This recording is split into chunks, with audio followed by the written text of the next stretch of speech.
Hi, thank you. I appreciate you inviting me to speak with you today. The ALS Association serves about 20,000 people with ALS each year. ALS, of course, is a fatal and progressive disease that affects nerve cells and in the brain and the spinal cord. There's no cure and very limited treatments. The average survival after diagnosis is about 2 to 5 years, and the majority of people with ALS are Medicare recipients. Unlike most Medicare recipients who need extensive home care and rehabilitative services, people with ALS do not improve, and the intensity of their service needs increase over time. That means standard Medicare cost control approaches don't work very well. And so I'll discuss two examples. The first is home health care. People living with ALS are often avoided or rejected by Medicare certified home health agencies because they're high cost patients. In the cases where people with ALS are able to access Medicare home health, they're often shortchanged in terms of the number of hours and kinds of services provided, or even told they're being discharged from care because they've shown no improvement. In short, the current structure for the benefit disincentivizes home health care agencies from serving people with ALS. CMS efforts to control waste, fraud, and abuse often end up harming people with ALS because their intensive service needs and their declining functioning.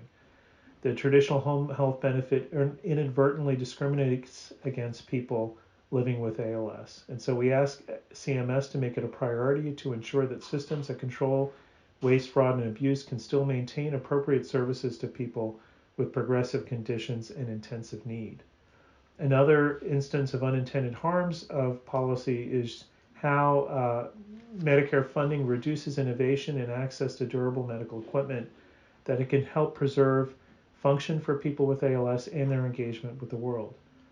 For example, people with ALS can receive tablets with speech generation software that can help them communicate verbally, but that tablet is locked to keep them from using that device to engage with the world in the way everyone does, through email and social media.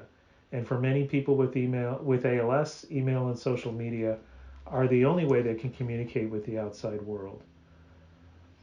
Or a person with ALS is just prescribed a complex wheelchair through Medicare by their physician, but Medicare says the seat elevation that they need to go to the bathroom by themselves or the ramp they need to get outside are not medically necessary.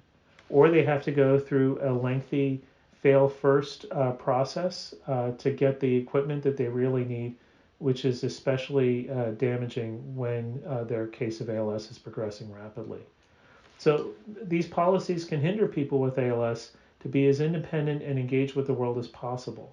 And people with ALS have the right to be outside and the right to be connected to the outside world.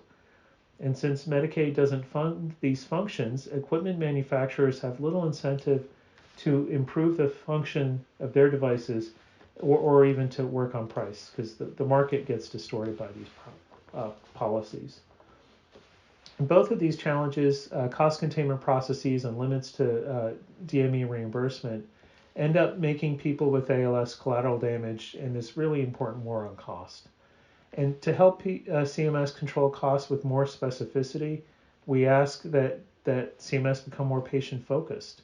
It's essential, for example, that CMS use patient feedback and experience data in payment decisions. Payment innovation models should ensure that value determinations are driven by patient input.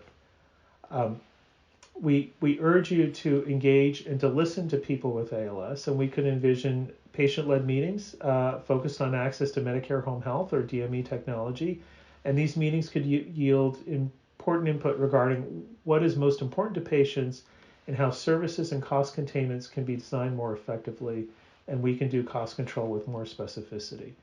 Ultimately, we need CMS to help us turn ALS from a fatal disease into a livable one. And I think we can do that. I really appreciate you taking the time to invite us to speak, and I look forward to working with you further.